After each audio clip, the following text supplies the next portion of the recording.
बिस्मिल्लाहिर्रहमानिर्रहीम। शुरू करता हूँ अल्लाह के पाक नाम से जो बहुत बड़ा मेहरबान नहायत रहने वाला है।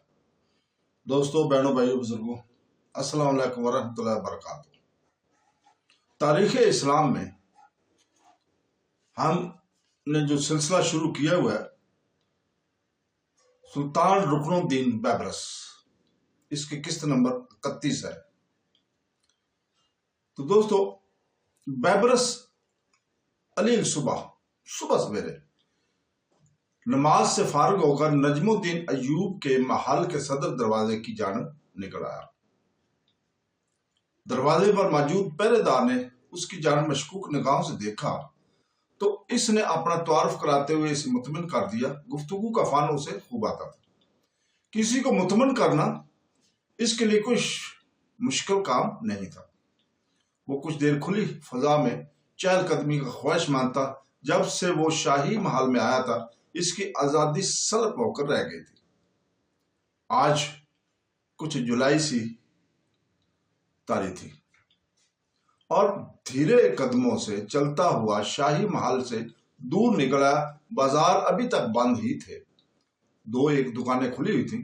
बाजार में पहुंचकर बैबरस के दिल पर चोट सी लगी। इन्हीं बाजारों में चंद साल पेशतर वो अपने मरहूम आका बंद कदारी के हमरा आया करता था। जिंदगी का वो रुख कितना हसीन था, इसने एक पल के लिए सोचा। अचानक इसके कंधे पर किसी के हाथ के दबाव ने इसके ख्यालों का तसलसल मुंतशर कर डाला। इसने चौंक कर देखा तो खूबसूरत इसे दिखाई दी।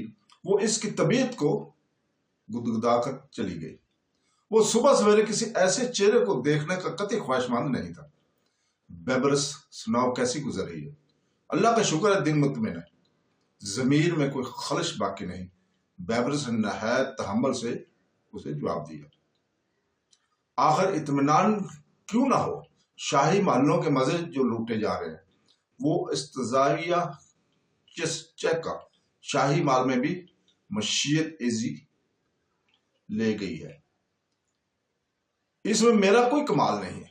बैबरस इसकी तंज को नजरअंदाज कर गया। बातें बनाना भी खूब आ गई हैं, कोई काम की बात करो।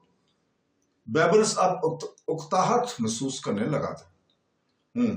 तेवर भी बदल चुके हैं। चलो कोई बात नहीं, ये इयाशी चंद ही दिनों की मेहमान है। वो दीदे मटकाता हुआ बोला, रहमत खुदाबंदी को इयाशी मत कहो।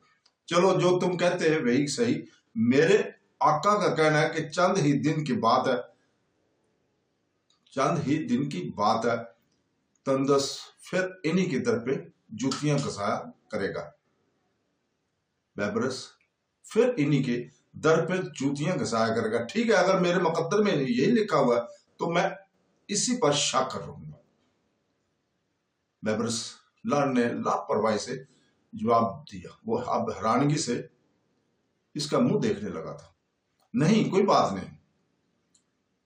नहीं, कोई खूब नहीं कि आका अपनी जिल्लत का बदला लेने के लिए तुम्हारी खाल कतवा देंगे। इनकी कैसी इज्जत, जो खुद ही बस पस्ती में गिरा हुआ हो। जिल्लत इज्जत से क्या सरोकार। लगता है कि शाही महल के पानी से तुम्हें नडर और बेबाक बना दिया। याद रखो कि खौफ सिर्फ जिल्लत जाते बारी ताला से ही होना चाहिए। बंदे और तुम्हारे आका जैसे हकीर और पस्त जहनीत के मालिक बंदे किसी का कुछ नहीं बिगाड़ सकते। वो तो खुद खौफ ज्यादा रहते हैं। इन्हें कब जहां वहशत की छन जाएगी खौफ होता है। तो कभी माल असबाब के लुट जाने का खदशा इनका सुकून बर्बाद कर किए रखता है। मैं ऐसे लोगों से कतई खौफ ज्यादा नहीं होता। बैबरस ने कहा, दनाओ जैसी बातें करने लगे हो। मुझे तो तुम्हारी जवानी पर तरस आता है। मेरे आका के इरादे बड़े खौफनाक है। मुझे ये सब क्यों बता रहे हो? बैबरस ने पूछा। जाने क्यों तुमसे हमदर्दी सी महसूस होने लगी। इसका लहजा इसकी सच्चाई का अक्कास था। बैबरस इसकी सूरत देखकर धीमा सा मुस्कुराया और इसका शाना थपथपाने लगा। घर जाओ, اور اس بات کا اطمینان رکھو کہ مجھے کچھ نہیں ہوگا، میرا حامی اور ناصر اللہ تعالیٰ ہے، اور میں اسی پر بھروسہ رکھتا ہوں، اللہ تعالیٰ کے اوپر۔ جی میں آتا ہے کہ تمہیں اپنے آقا کی سچائی سے آگاہ کر ہی دوں۔ علماء برتوقف سے بولا، سچائی ہی ہوتی ہے، ایک نہ ایک دن خود ہی سب کا آشکار ہو جاتی ہے۔ تم اپنے مالک کی پشت پر اگر اس کا کوئی راز منقش کرو گے تو تم روز محشر جرمدار بن جاؤ گے۔ یہ اسے بیبرس نے کہا، جرمدار بن جاؤ گے۔ اس دنیا میں شاید تم اسے چھپا کر سزا دلوا دو،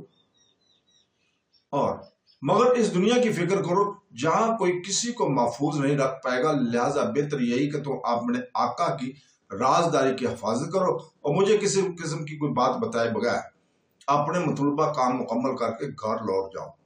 بیبرس نے اسے سختی سے منع کر دیا تھا۔ وہ بیبرس کی بات سن کر اسے یوں دیکھ رہا تھا جیسے وہ آسمان سے اتری ہوئی کوئی انوکھی مخلوق کو دیکھ رہا ہے۔ اسے نفسا نفسی کے عالم میں جب عمرہ اسباب اور اختیار کے حصول کے لیے ایک دوسرے کی ٹانگیں کھینچنے سے باز نہیں آتے، اور غریب شخص بھی پیٹ کے دوزخ کی آگ بٹانے کے لیے نیکی اور بدی کا امتیاز کھوتا جا رہا ہے، ایسے دور کشمکش میں بیبرس واقعی کسی دوسری دنیا کا باشندہ معلوم ہوتا تھا۔ اس نے نگاہیں جھکائیں اور بیبرس سے مسافہ لیا اور اپنے بدتمیز انداز کی معافی مانگی اور وہاں سے رخصت ہو گیا۔ بیبرس نے اسے ذرا بھر بھی محسوس نہیں کیا تھا اور نہ ہی اسے ہونے دیا کہ وہ اس کے لب لہجے سے معلول تھا، بلکہ رخصت ہونے سے قبل اسے ایک لطیف چٹکا سنا کر اس کے ذہن پر چھائی ہوئی دھندلی کو صاف کر دیا۔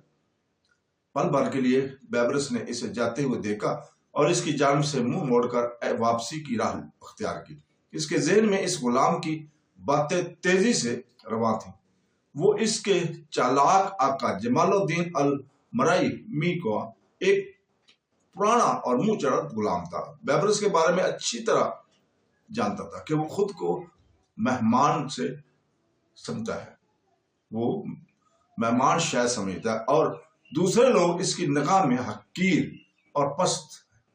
خوشامدانہ طرز طبیعت نے اسے جمال الدین المرائی کا خاص غلام تو بنا ڈالا تھا، مگر اس کی بڑھ کے ہانکنے کی عادت اکثر اس کے مالک کے خلاف جاتی تھی۔ یقیناً جمال الدین المرائی کسی سے کمینگی کا مرتکب ہونے والا تھا جس میں اس کی ذات بھی ملوث تھی۔